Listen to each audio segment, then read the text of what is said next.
And let's open with just a word of prayer. Dear God, bless our study today. May we understand your thought, your wisdom, and your love for us in these last days of Earth's history. Amen. Our project this morning is to look at Sola Scriptura, the Adventist health message, and in the context of modern science-based healthcare system. And how do these things mesh, come together, and work? And we'll start by going back and taking a look at what does the Scriptures say about our diet. We're going to particularly follow through the diet. Adventist health message goes far beyond just the diet, but diet is such a big key and part there. We're going to follow through that, and then having looked at that and the Adventist health message, then we will look at one particular disease process as an example and follow that through. As we begin in the Scriptures, it's pretty simple. We go back to the very first chapter of the first book. God provided for us exactly what we needed. He knew what we needed. And what did He provide for us? And God said, "Behold, I've given you every herb that yields seed, and every tree whose fruit yields seeds. To you it shall be for food." This was the original diet, and had not sin entered or any other changes come in, we would still be living throughout eternity on such a diet as this. Sin entered, and because of the emergencies and the disruptions of sin, God made some changes as He talked to them. Thorns and thistles it will bring forth to thee. In other words, you're going to have to work hard now. You're going to earn your bread by the sweat of your brow. A lot of physical exercise was thrown in. And He added to the diet, "And thou shalt eat the herb of the field." God added the green plants. Now, a couple of years ago, we gave several hours of presentations looking into the value that is found in the green herbs, and particularly some of those, the depletion of magnesium due to stress, due to guilt, due to the situation that we find ourselves in and living in a world of sin, full of sin. We needed the extra nutrients found in those greens right there. He who created man and who understands his needs appointed Adam his food. And upon leaving Eden, man received permission to eat also the herb of the field. These foods, prepared in simple, natural manner as possible, are the most healthful and nourishing. They impart a strength, a power of endurance, and vigor of intellect that are not afforded by a more complex and stimulating diet. The next big change in the diet came at the time of the flood. As the floodwaters receded, they saw that everything living green thing on the earth had been stripped away, and the food sources now became very limited compared to what they had been in that lush, perfect world God originally created. And so He expanded the food options here. Every living thing that lives shall be food for you. Although even at that time, as He included the meat into the diet, He made provision for at least eat the best of what's out there. And He made the distinction between clean and unclean meats. You know, they weren't added at Sinai. They were added here. Because how did the animals come into the ark? 2 by 2, but did they all come in 2 by 2? No, the clean animals came in by 7s. God even there made provision that man would, if they couldn't eat the plants, they would eat these grazing animals that lived off of the plants. And so today, even in those areas where there is not adequate greenery available, man can eat the animals which have eaten the grass of the field. A goat that's eating off of the weeds on a hillside can then be eaten, and they can get the nutrition from that. There are still a few places on planet Earth where that's all that's available. If you go up to the Eskimos in Alaska or the Laplanders up in the far north there, or in Russia, there's some areas where that is the case. Although we do find that those are the shortest lived races on planet Earth with the shortest life expectancy. Psalms 104, he causes the grass to grow for the cattle and the herb for the service of man, that he may bring forth food out of the earth.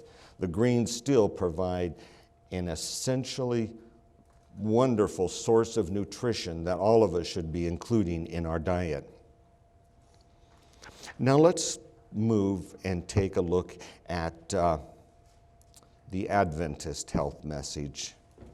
We could probably summarize it up best with a statement here. Again and again I have been shown. You notice this isn't just a single thought here. Again and again I have been shown that God is trying to lead us back step by step to his original design, that man should subsist upon the natural products of the earth. And so we find the health message as given through Ellen White to the Adventist Church brings us back to a vegetarian or even vegan diet, away from the animal products that were added later in the course, back to the original plan that God had for man. The biochemistry of the human being is adapted exactly the way God designed the foods that it needed in that original diet. Many have asked, well then why don't we just go, if we're following the scriptures, why don't we just go back to a clean meat diet? Why are we asking to go back to the original diet? And I think we can gain a lot of insight in looking at some of Jesus' instruction when he was here. You know, some would say, well, why didn't Jesus advocate a vegetarian, vegan diet when he was here? And I think his instructions in the area of marriage, divorce, and those laws give some real insight there. As they came questioning him as he was presenting a rather high standard of morality in regards to marriage, they said, well, what about all these divorce laws that Moses gave us? And he said, well, that was given because of the hardness of your hearts. And then he added, but from the beginning it was not so. In other words, he took his teaching back to the original plan that God had for them. And while in this case, it maybe wasn't because of the hardness of the hearts, it was because of the barrenness of the planet Earth due to the flood, we find that the best diet is still pointing us back to that original diet. And as we move on to the end of verse history, to the current day, what we find is that due to the use of fossil fuels today, agriculture has expanded tremendously. The ability to grow food on planet Earth has been hugely increased. And also, with the fossil fuels, we have the transportation. And as the transportation increases, what do we find? I mean, we can get good food everywhere, and it's much easier. It's not like living in the ancient times or even in the Middle Ages. We're finding a plant-based diet that was fully balanced with everything you need in it would have been extremely difficult, and people trying to stick to a vegan diet in those times would have become very nutritionally deficient. But today, is there anybody that's had trouble finding the food they need for a vegetarian or vegan diet? No, it's readily available. God has made it available at this time in Earth's history, and he points us back there as the ideal for health. So as we look at some of the details right here, What are the essentials of the diet? Well, there's many points in the Adventist health message we won't take a look at today. The abstinence from alcohol, tobacco, narcotics, tea, coffee, exercise, fresh air, sunlight, rest, all these things. We're going to look primarily at the diet. What is it that we were given to eat? Vegetables, fruits, grains should compose our diet. Not an ounce of flesh meat should enter our stomachs. Among those who are waiting for the coming of the Lord, meat eating will eventually be done away. Flesh will cease to form a part of the diet. You notice that's not an order, that's a prophecy. Right? If you read that, she's just telling what is going to be. Among those who are waiting for the coming of the Lord, meat eating will eventually be done away. Flesh will cease to form a part of their diet. And in addition to the flesh meats, she often spoke against grease of all kinds as being a problem in the diet. You should keep grease out of your food. It defiles any preparation of food you might eat. Eat only food that is free from grease. The extensive use today of grease, oil, fried foods is really quite unhealthful. Here's one, don't want to step on anybody's toes here or prick your conscience too much, but we don't think fried potatoes are healthful here. Another area that is a strong point, big in the diet, is the use of sugar. What did she have to say about sugar? Sugar is not good for the stomach. Far too much sugar is ordinarily used in food. How much sugar was consumed in her day? About 5 pounds per person per year was the consumption of sugar in the U.S. What is it today? About 150 pounds per person today we're averaging here. It's just in huge amounts, and desserts of every kind, sodas, drinks, they just add it to everything. This next statement here, sugar clogs the system and it hinders the working of the living machine. This was a statement far, far in advance of the science of her day. And we're going to be looking closely at this to realize the role of sugar in atherosclerosis, hardening of the arteries, the number one cause of death in this country here. And, I'm opposed to use of pastries here. One other item here that sometimes we've considered as an optional point, she didn't quite see it that way. Cheese should never be introduced into the stomach. Say occasionally or in a little bit, cheese should never be introduced into the stomachs. It's really very harmful. Cheese is wholly unfit for food. And that wasn't just today or someday in the future. That was back in her day. How did she practice that particular aspect of the health message? In regard to cheese, I am now quite sure we have not purchased or placed on our table cheese for years. We never think of making cheese an article of diet. And so we have here the health message. We're going to take a look now at modern scientific-based healthcare system and how we deal with disease and how that would compare with this advice. And to do that, we're going to take a look at the number one cause of death in this country today, a disease that to one degree or another seems to be affecting everyone. Coronary artery disease, arterial sclerosis, the building up of a cholesterol plaque, a layer in the lining of the arteries. This cholesterol plaque can break down. It can actually rupture, exposing the underlying tissue there. And when it does, a thrombus or blood clot forms. And very quickly, over the period of just a couple of minutes, we go from an artery that was wide open to an artery that is now completely blocked.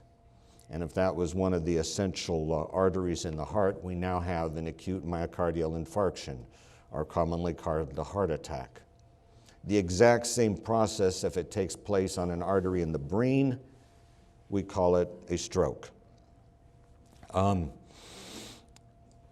As an emergency physician, I can tell you, this is something I see every day, day after day. It's part of what I go to work to do. When that strikes, we call 911, we rush you to the hospital. Do you know what the most common first sign of coronary artery disease is? Sudden death, yeah. But not everyone dies. We do everything we can to do it. We look closely for the signs of it.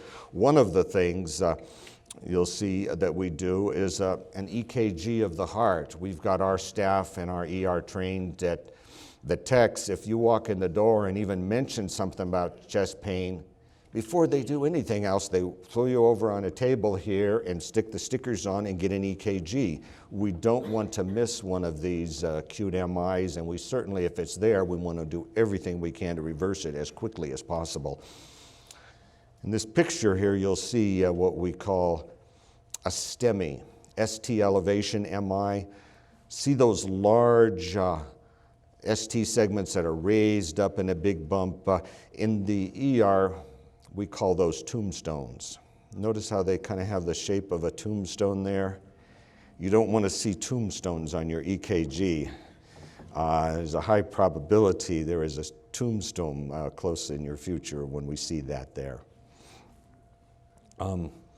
So what is the best scientific medicine that we can apply to coronary artery disease today? Coronary artery bypass surgery. We can take and bypass narrowed plaque spots that are likely to rupture there and shunt blood around them. We can actually take arteries from other parts up. The internal mammary artery is commonly used inside the chest, and route blood from there down to some point in the heart past where some bad blockages are seen. Very commonly today, you'll go to the cath lab, and in the cath lab, we can actually go in, find the narrowed spots, and if we can get to it, we can actually take a stent, a little expanding middle cage that just presses, expands, and holds that spot wide open there to keep blood flowing through that spot. And of course, there's the medications. We have beta blockers and calcium channel blockers and ACE inhibitors, statins, which block up the cholesterol synthesis machinery. We've learned lots of ways to block up the cellular biology of the human body, trying to affect some changes. The end result of all of these, coronary artery bypass surgery, does not increase lifespan. It improves the symptoms of angina, chest pain, but you're still just as likely to die from a heart attack at the same rate. What about the stents and everything we do there? Again, what we find is the stents will relieve the symptom of angina. We can hold open that spot. But in terms of preventing another spot from rupturing and cause a heart attack, your risk of heart attack is still the same. Some have suggested that our modern approach to coronary artery disease is actually somewhat obsolete, sort of like the radical mastectomy of the past. Halsted, very famous surgeon, developed the radical mastectomy to deal with breast cancer, and for almost 100 years, that was the treatment for breast cancer. No one challenged it. The residents that trained under him went on to become the heads of surgery department in all the famous hospitals, and they continued on with that. And it was nearly 100 years before some doctors began to challenge and say, wait a minute, maybe we don't need to rip off all of the muscles, the lymph nodes, everything, and totally do such a destructive surgery. Started doing limited mastectomies, lumpectomies, and found out their results in long-term survival were just as good as was this much more damaging surgery with all of its side effects. So the real question is this just another over thing that's been pushed on us or promoted and believed in, and everybody's doing it? There are voices now that would say, yeah, there is a different way. Here's one of them. Do you recognize this man? Caldwell Esselstyn. He graduated from Yale University in 1956, won a gold medal at the Olympics that year with the rowing team from Yale. Married the granddaughter of the founder of the Cleveland Clinic, and went on to develop his career and practice there. During the Vietnam War, he received a Bronze Star for his courageous duties there in the service in Vietnam. At the Cleveland Clinic, he went on to become president of the staff, president of the Board of Governors. Another time became president of the American College of Endocrine Surgeons. But in 1985, his career changed course. He was looking at this coronary artery disease, heart disease, and he realized there was another answer. And that was the time he began looking at and promoting and teaching a plant-based diet for the treatment of coronary artery disease. You may be familiar with his famous book there, Prevent and Reverse Heart Disease, or you may have seen this video, Forks Over Knives. He is still one of the prominent voices that is presenting this message. And he's not an Adventist. He didn't get this from the Adventist health message. Where did his brilliant scientific mind find the answer to this? He just realized, as he started to look around, that this disease that we have spending billions of dollars on in the U.S. in terms of all of our extensive treatment didn't even exist in much of the world. In rural China, you may have seen the China study book, the largest epidemiological study ever undertaken in the history of the world. And what do they find? Back in areas of rural China, where people are living on a simple plant-based diet that they grow in their region, there is no coronary artery disease. You go to the very aged members in the community and look at their arteries. Not a trace of coronary artery disease. They don't know of anyone that's ever had a heart attack if you talk to them there. But it's not just rural China. You can go to the highlands of Papua New Guinea. They live there on some very simple plant-based diet, some fruits and different roots they dig up there. No coronary artery disease there. Okinawa, no coronary artery disease there. They live again on a simple plant-based diet prepared as naturally as possible. So we move around the world. Go to Central Africa. I spent a little bit of time there at Moami Hospital there in my medical training. No coronary artery disease there. I spoke to a physician, a missionary doctor, had been there for 20 years in Africa. He said in 20 years he saw one case of a heart attack in one of the black men there. And that was one who, through some circumstances, had been able to go to England, to Oxford, for an education. And he had obviously learned the European diet as well as whatever other education he picked up there at Oxford. And he came back and had the resources to continue on his newfound diet. And guess what? Yeah, he got the same diseases that we have here. By the way, the most common surgery done in America today is what? Cholecystectomy. He said in 20 years, he did one cholecystectomy, the wife of one of the missionaries. You know what the most common emergency surgery done in the U.S. today is? I see it every day in the ER. Acute appendicitis, an appendectomy, yeah, the most common emergency surgery. He said in 20 years, he did one appendectomy. It was the son of one of the missionaries. Tarahumara Indians, if we come over here to the Western Hemisphere, down in Mexico, they have a diet similar to the Native Americans in many parts of here before the settlement by Europeans. They live on corn, beans, and squash. They often call it the three sisters. You know, they grow the corn plant, it goes nice and tall, make something for the beans to climb up, and the squash grows around on the ground with its big leaves, shades out the weeds and stuff, and so they grow nicely together, and it becomes the basis of their diet. And today there are people doing studies down there, and you know what they find out? One doctor you go through, he had examined over 500 residents there from this village, many of them quite aged. Not one case of high blood pressure did he find. When they look with their ultrasounds, there's no coronary artery disease. The arteries are clean and open.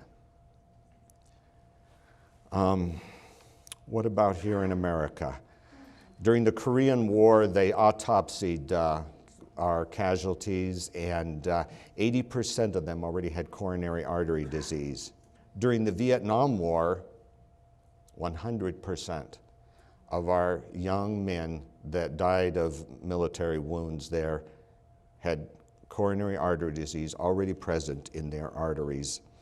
That study was repeated here in the U.S. in 1999, a major study published in JAMA, along young people that died of suicides or accidental deaths. And you know what they found? Every single young person has coronary artery disease in their arteries here in this country. So when we graduate from high school, our kids, they get a diploma and they get the beginnings of a disease that will mean the end of their career. It's a situation that doesn't have to be. The island of Nauru, 8 square miles, the third smallest country in the world. What's the smallest country? Vatican City. Yeah, but this is the third smallest, 8 square miles, population about 10,000. They're of Polynesian descent. Healthy people living on their native diet. In the early 1900s, phosphates were discovered on the island. The result of millennia of birds leaving their droppings on the island, and suddenly a mining explosion took place. They brought in the steam shovels and started mining and shipping out all of these phosphate chemicals. And of course, that small island, basically everyone became a millionaire overnight, and now they could afford to eat meat 5 times a day.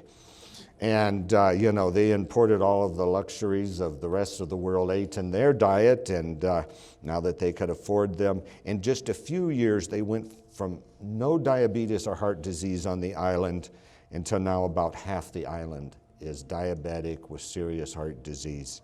It's just, over a period of few years, a dramatic change. What about the role of coronary artery disease and exercise? A very interesting study was done in Germany. Now, to qualify to get into this study, you had to be 55 years of age or older. And you had to be a marathon runner. That means you had to run 2 to 3 marathons per year. So somebody that for much of their life here has been running 2 to 3 marathons per year, you would expect them to be pretty healthy. They are running, exercising on a regular basis, training for those runs. They eat what most people would consider a very healthy diet. They're doing everything they can to keep themselves in shape for these runs. They examined their arteries, and you know what they found? 95% had significant coronary artery disease. exercise does not protect you from this disease. Now, exercise is good for your health, and I highly recommend exercising and running and all of those things to keep your body in good health. But it won't prevent the progression of atherosclerosis. That is a dietary caused disease. It's caused by the animal-based diet with oil and sugar added to it here. You know, you just can't out-exercise a poor diet. The guy says, hey, I'm in great shape, I exercise, I go to the gym several times, I run. How could I have had a heart attack, Doc? I just don't understand. It doesn't have to do with exercise, it has to do with what we eat. But you know, we didn't have to wait till now to discover this. 70 years ago, we actually had the scientific evidence in front of our face. The Nazi German army, as it overran Europe, went across the Netherlands and went up into the Scandinavian countries there. And as they occupied those countries, one of the first things they did after occupying those countries was they confiscated all of the livestock. All of the cattle, all of the pigs, all of the sheep, all of the goats, the turkeys, the chickens, everything went and was shipped, over to the front lines to feed the victorious German armies. You can see this picture here, some of the pictures of there. You can see the famous German field kitchens there where they're preparing their food out in the front lines there. Meat was the part of their diet as much as possible there. What happened to the populations that were left behind? What did they live off of? Well, they lived off of a very simple plant-based diet they could grow in their gardens and fields. I mean, they didn't even leave them a couple of oxen to plow their fields there. They immediately got switched to a very simple plant-based diet. If we look here, what happened in 1940? That's when the invasion took place. Look what happened to the death rate from coronary artery disease during that time. Famous study, this was done in 1951. They went back, examined the data in great detail, did all of the corrections and everything that statisticians do. And they basically found that the heart rate just went down rapidly. Within 1 year, 2 years, it was way down. Until 1945. What happened in 1945? The war was over. Back came the cows, back came the pigs, the chickens, the turkeys. Now they could have eggs, they could have cheese and milk and all of the food they were used to having but before the war. What happened to the heart rate? Back came the heart attacks, back came the strokes. Yeah, we had the information all there in front of us, spelled out, published in major medical journal. There's no reason we couldn't have understood this 70 years ago. Okay, now the fun part. Let's take a look at some of the biology, the physics, the chemistry down here, and find out what is taking place inside the arteries here. That top picture is a healthy artery. You'll notice that pink layer, that's the muscle. But if you look inside the endothelium, is that little thin single cell layer that lines the lumen, the open space where the blood passes through. The health of that single layer is the whole issue right here. Coronary artery disease is a disease of the endothelium, of that single cell layer of cells there that's lines and protects the artery. Absolutely essential for proper artery functioning to have a good, healthy endothelium there. The bottom picture is a severely diseased artery. You'll notice over on the far side, that small little opening there is all that's left of the lumen. The rest of it is all filled up with atherosclerotic plaque. There's even a necrotic open area there in it in one spot. This is the disease. This person probably has bad angina, bad chest pain there with that severely narrowed of an artery there. In this diagram here, we'll take a look at actually how it takes place. How does this disease come about? In the top of the picture is inside the artery where the blood flows. Underneath that, you'll see this single layer of cells there, kind of in light pink. That's the endothelium. And then deeper towards the bottom of the picture, that darker pink or reddish color is the muscle layer that allows the arteries to contract and to dilate to control the blood flow as it's needed in the various tissues. So here we have some scrambled eggs, some fried potatoes, some sausage for breakfast. And as that's digested and passes into our bloodstream, all of the oil, the fat in there, highly oxidized. By the way, oxidation of oils and fats really exponentially increases when you heat the oil. Every 10 degrees, you double the rate of the chemical reaction.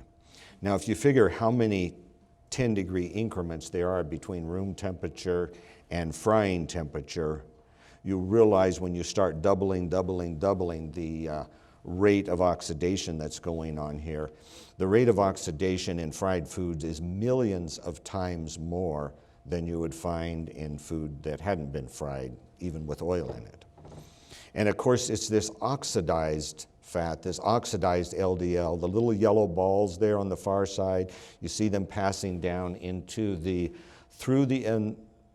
endothelium there, and underneath the endothelium, this is where this disease process takes place. This oxidized fat is something very harmful, and the body can't tolerate it. It wants to get rid of it. And so a 911 call is made out to the macrophages, and these large devouring cells, the warriors, the ones that can gobble up bacteria and viruses and get rid of them for you, well, they come down and start to devour and get rid of this. They pass right between, they just deform, slide right between the cells, reform on the other side, now underneath the endothelium. And there you see there in a more pinkish color there, purplish color, one of those that is just devouring all of that oxidized fat, trying to get rid of it. It's a very inflammatory process. It's releasing cytokines. You may notice your doctor will order a CRP, a measure of inflammation in the body, as a way of looking at if you have atherosclerosis there. You notice there the lipid pool. In other words, these macrophages, they swell up, they become foam cells, we call them, because they look at, they're just so full of all this fat, they look kind of foamy under the microscope. And as they accumulate under there, they sometimes disintegrate, and we just over time end up with these large plaques full of cholesterol and fat. These plaques can be calcified at times.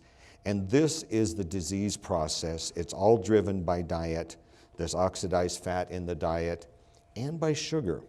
We now realize the role of sugar in this process is probably just as great as the role of oxidized fat. Sugar can stick onto proteins. We call it glycation. And you start glycating proteins, you ruin them. They don't work anymore. They're called AGE, advanced glycation end products. And these advanced glycation end products, just like the oxidized fat, is recognized by the body as something awful that's not supposed to be there, and the macrophages come through trying to clean up all of these advanced glycation end products from sugar. And so we get rid of those. We realize that is how this disease process builds up here in the artery walls. Let's take a look here at a diagram a little bit more.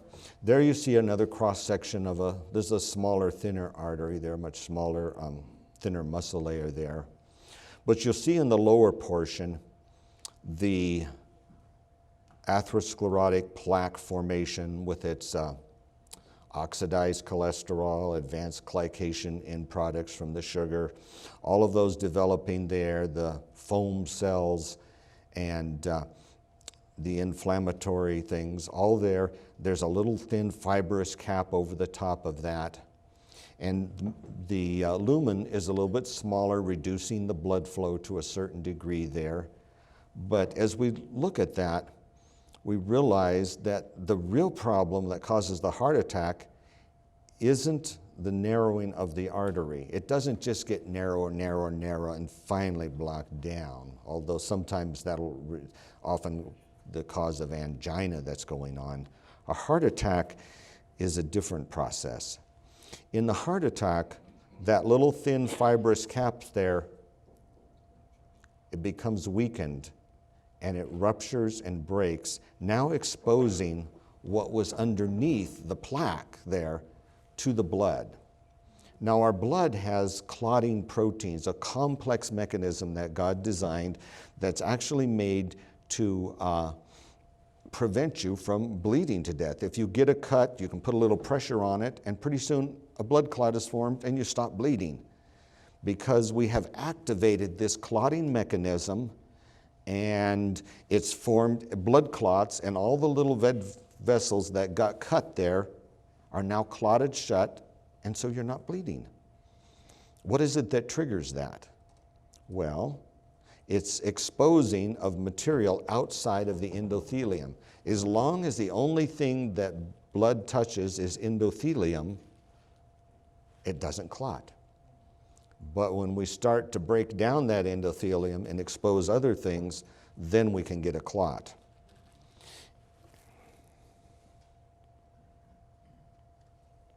And of course, when you get the clot, within just a couple of minutes, you go from getting by just fine, without any symptoms even, to acute myocardial infarction. Still the number one cause of death in America, still the number one cause of death in the Seventh-day Adventist Church.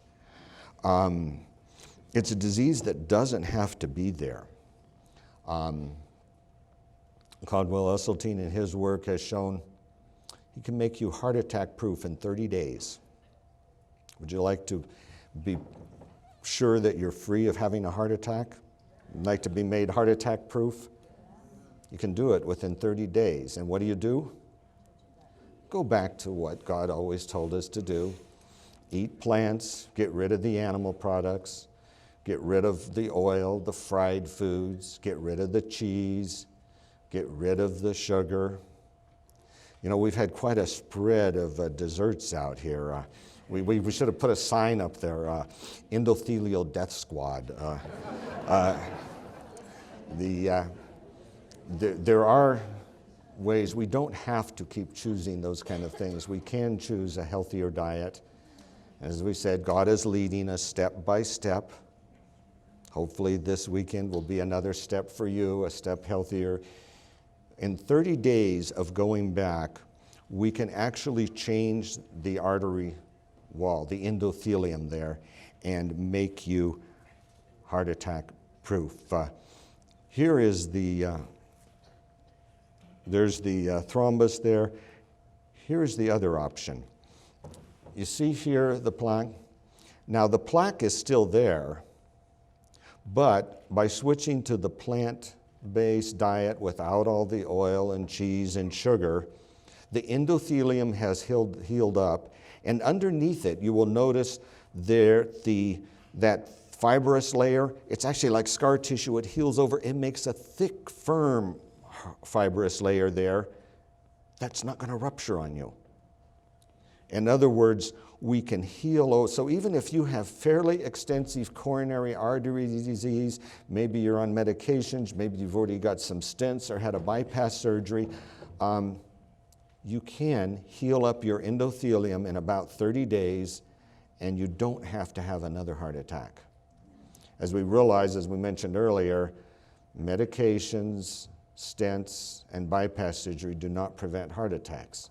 They do improve quality of life. They do improve, blood flow, reduction of angina, and some of those things, but they don't prevent the progression of this disease to myocardial infarction and death. If you continue to eat the same way, you will continue to progress this disease, and it will rupture and happen at some point here.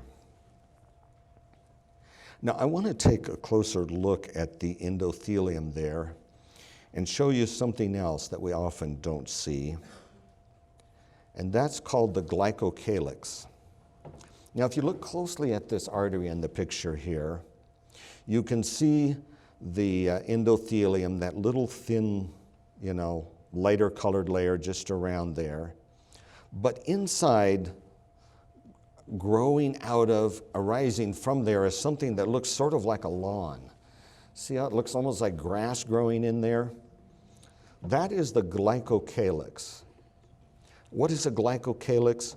Well, glycocalyx is made inside the endothelial cells. It grows out from the endothelial cells. And what you're seeing in those pictures is little thin protein filaments there that are growing out. And then what you're not seeing in that picture is the carbohydrates. There are various sugars that attach to those, forming a jelly-like layer that lines your artery and keeps anything that's in the lumen of the artery from touching the outside here. Here's a closer look-up of a healthy glycocalyx. Again, this one is showing the protein filaments, but if you can imagine those covered with a jelly-like layer of carbohydrates. By the way, there's over 200 different carbohydrates, sugars in nature here that are used in the body. How many different kinds do you get with sugar cane? You get 2, glucose and fructose. And with high fructose corn syrup, you get 2, glucose and fructose. With honey, you get 2, glucose and fructose. There's at least 8 essential ones. Your body can make some. There's over 200 different ones that are needed in the body. Where do you find all of them? All of these glyconutrients, some people have labeled them. Fruits and vegetables, yes. What was it that God gave man to eat? Fruits and vegetables full of all the glyconutrients that the human body needs to build a good glycocalyx. So what happens to this glycocalyx? I want you to, having looked at that picture, take a look at, here is a damaged glycocalyx. Notice how that whole layer has been stripped away. There's a few little stubs growing out. There's spots that are bare where there's no glycocalyx at all. So what is it that destroys a glycocalyx? Smoking destroys a glycocalyx. That's why smokers have increased heart attacks. What about oxidized fat, the LDL? That destroys the glycocalyx. And glycated proteins, the sugar, destroys the glycocalyx. Those are the things we know. The fat, the sugar, and the cigarette smoking there. And as we strip that away, if we go back and look at the healthy one there, in that layer is not just this, it's not just a jelly-like layer protecting the artery, but it's actually has in there various proteins that stop blood clotting. In other words, we don't want to form a blood clot on the wall of our arteries, a healthy artery, and there is proteins in there whose job is to block, if it's a clot, the clotting chain starts to form, this will block it. It's like a fire extinguisher, puts it out, stops a blood clot. But of course, in the damaged artery, those are all gone. There's nothing to stop it there. And if this little endothelial layer you'll see there that it's growing out of, if that ruptures, it's all over. It splits, breaks open, and a blood clot immediately forms. There's nothing to stop it. Platelets adhere to that. And of course, the process of atherosclerosis is vastly accelerated by that. Here is a picture. In this particular preparation, you can see the carbohydrate layer, that jelly-like layer. In the top, you see a healthy glycocalyx, a nice thick layer. Embedded in there are all of those protective proteins. In the bottom picture, again, the damaged glycocalyx. This is the endothelium on the American diet. The top one is the endothelium on a plant-based diet without added oil and sugar. Very simple. The disease that is affecting everybody in this country is a disease that doesn't have to be. The #1 cause of deaths in America does not happen in parts of the world where they don't have this diet. And of course, it's the simple diet that God has given us here. In that bottom picture, that's the glycocalyx, the endothelium, that's somewhat equivalent there to that picture where you see that thin, ready to rupture plaque, ready to go on and progress to an acute MI. And if you're eating fried foods and eating sugar, if you're eating cheese, if you're eating meat products, or if you're smoking, that's what your arteries look like, and that's the end result here. But of course, the good news is that doesn't have to be. You can heal over those bad spots. Within 30 days, those endothelial cells can regain their health. They can start growing out these glycocalyx. It's actually manufactured inside the endothelial cell and then moved out to the surface of the cell, and it grows just like grass growing out there. This thick jelly-like layer grows up. Within 30 days, you can have a nice glycocalyx lining your arteries. And once you've got that nice glycocalyx lining your arteries, you're not going to have a heart attack. You're heart attack proof. I mean, is that good news? In spite of the damage that we have done, even severe artery disease, we don't have to move down that road. God is good. And he sends these health messages to us not to restrict us or just to test us to see if we'll obey or not, like the tree of knowledge of good and evil, although it is sort of a test in that area. But he really sent it here because he loves us. And he doesn't want us to see us weakened by heart attacks or have our lives, our service cut short by a sudden death. This is a disease that doesn't have to be there. So as we come down to it, we've got really a couple of choices here as we look at this. Here in America today, a multi-billion-dollar industry to treat the disease. But does it do anything about the cause of the disease? Not one thing. A stent does not do anything about the cause of coronary artery disease. It's merely trying to get you by a little bit longer. Bypass surgery, all of these drugs that in various ways block up and alter the body in different ways, none of them are going to make you heart attack proof. You're still just as likely to have a heart attack in spite of all of this treatment, with all of its discomfort, all of its side effects, as before. What's our other option? Sola Scriptura. Come back to the original diet that God has given us. He's given it to us because he loves us. We can eat the grains, the fruits, the vegetables, all of these things. You know, God's leading us back there. He wants us to go there. We saw the prophecy that in the final generation, God's people will be there. Are we ready to move there now? Are we ready to take some of those steps and actually follow the advice we've been given? You know, when God led the children of Israel out of Egypt through the wilderness, remember, and he gave them, what did he give them to eat? He gave them manna. He basically removed from them the animal sources of the diet to a large degree. Of course, they complained and murmured and said, well, why are you restricting our diet to this stuff, you know, this yucky manna that we got to eat every day? You know, we want meat again, you know, give us meat.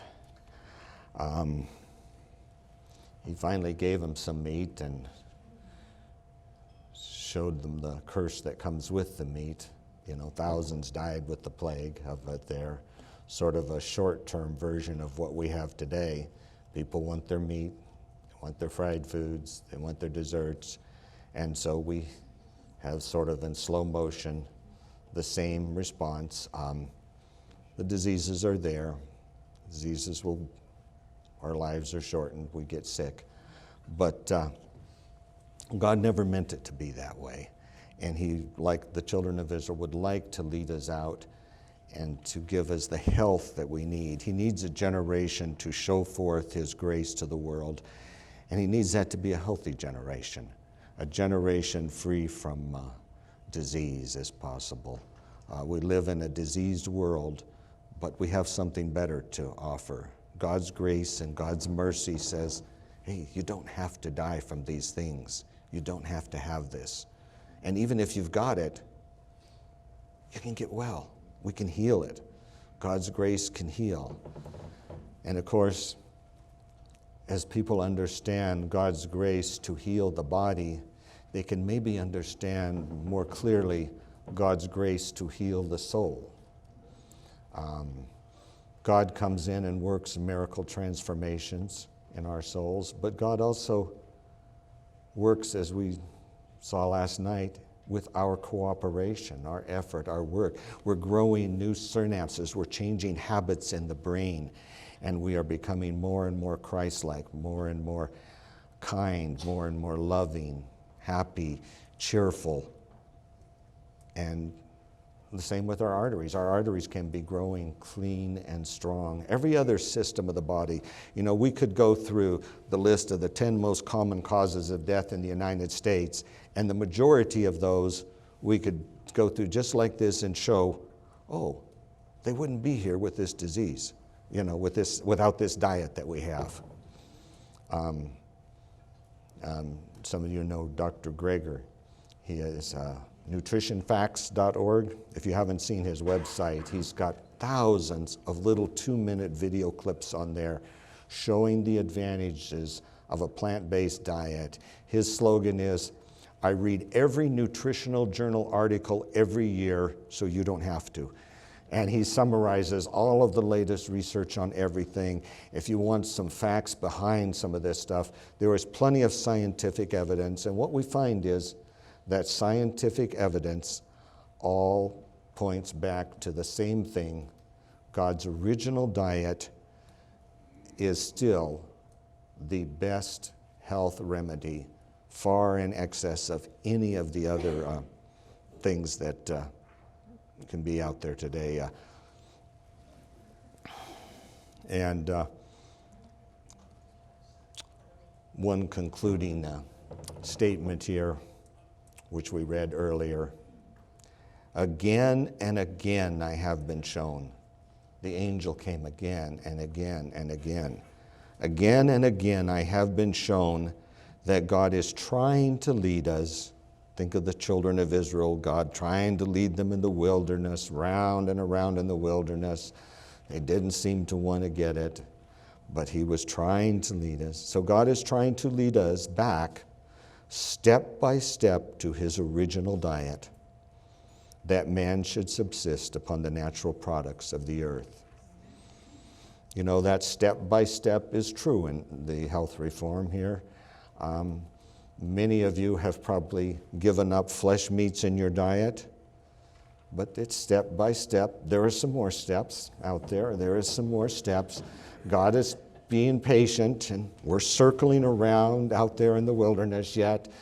Hopefully you won't drop in the wilderness, but you'll be among those that's ready to step across the Jordan, join God's victorious generation as we gain victory over sin, as we perfect a Christian character, as we prepare to join and stand among the 144,000 in the last days of this earth's history. I hope you choose that. It's my prayer that God, you will always choose the highest and the best in everything.